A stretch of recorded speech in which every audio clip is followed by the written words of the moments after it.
Hey everybody, watch this review here with a look at McFarlane's Prince of Persia, The Sands of Time, Alamut Gate playset, which comes with a 4-inch figure, which is identical to the single-carded version, which you can buy separately, obviously, and I did, and so there's already a review up for this guy, which you can check out, but if you've forgotten my opinion, I thought he was pretty cool and all, with decent paint, but he's a little bit small, and the swords are incredibly brittle.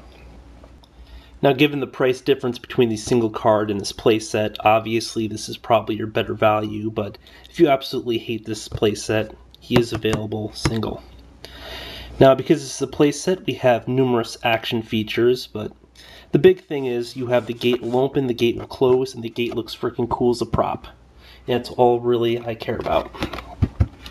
On the back we have a lot of images of the various effects, which you'll be seeing in a second anyway, as well as the other figures in the line, the 4-figure 4-inch wave, and then the 4 figures in the 6-inch wave with their stupid action poses, the Dagger of Time, which looks kind of decent, but the plastic is kind of cheesy up there, and then the Dastan and his horse, which is available in the 4-inch line.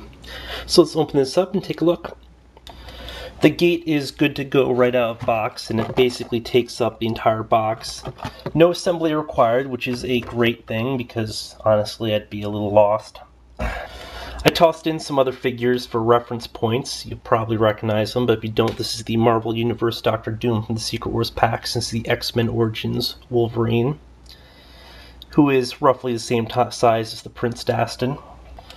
When I first heard about McFarlane's Prince of Persia line, I was probably most excited about this playset, just because we don't usually get display pieces with these series, so it's great, especially because it looks generic fantasy, so you can toss in like anything there.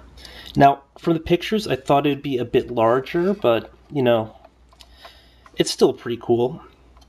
There's a great amount of detail all across this. If you look at the bricks, you'll notice they even tossed in little ornamental cracks in different places, and then the bricks themselves have little indents for texturing.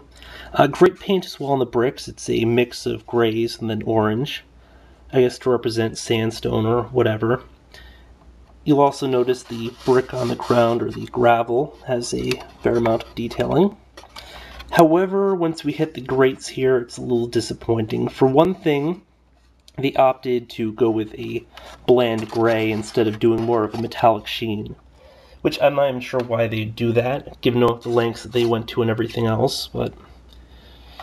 And the swords do have metallic sheen, so they had the paints available and they were using them other things, but they just decided to skimp a little bit.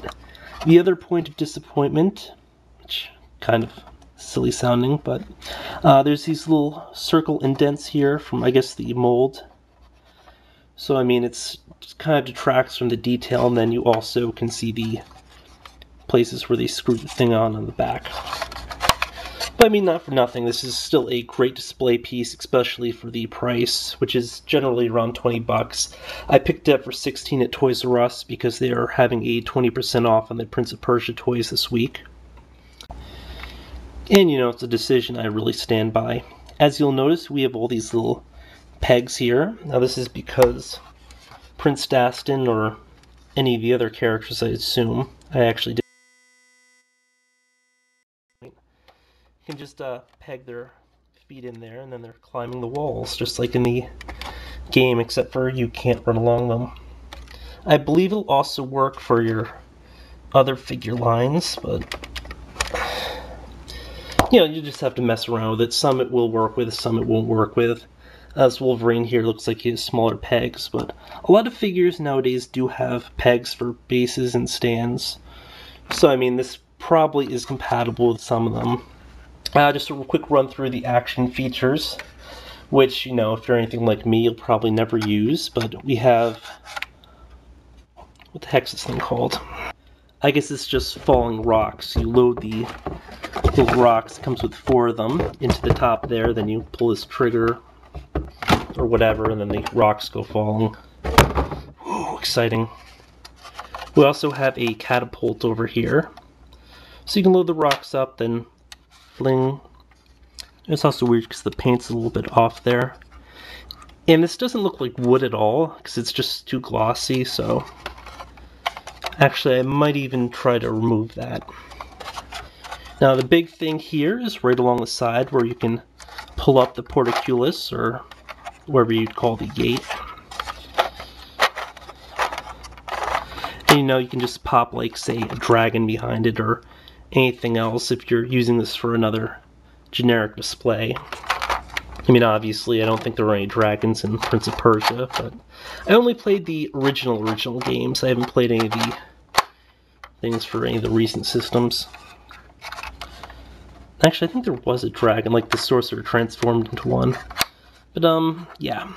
Now the side flips out, and we have little stairs, which is a kind of cool feature, especially because it flips back in, and you'd almost never notice that it's there. Yeah, basically. It does blend in with the other side.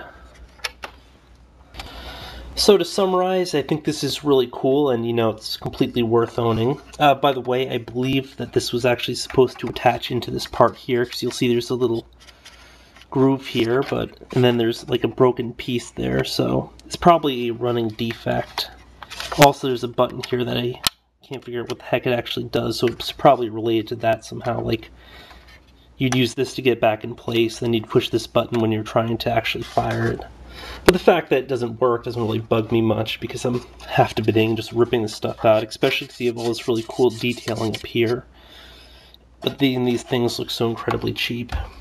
On the whole, though, great looking piece. You can always use a gate, because you never know what's lurking behind it.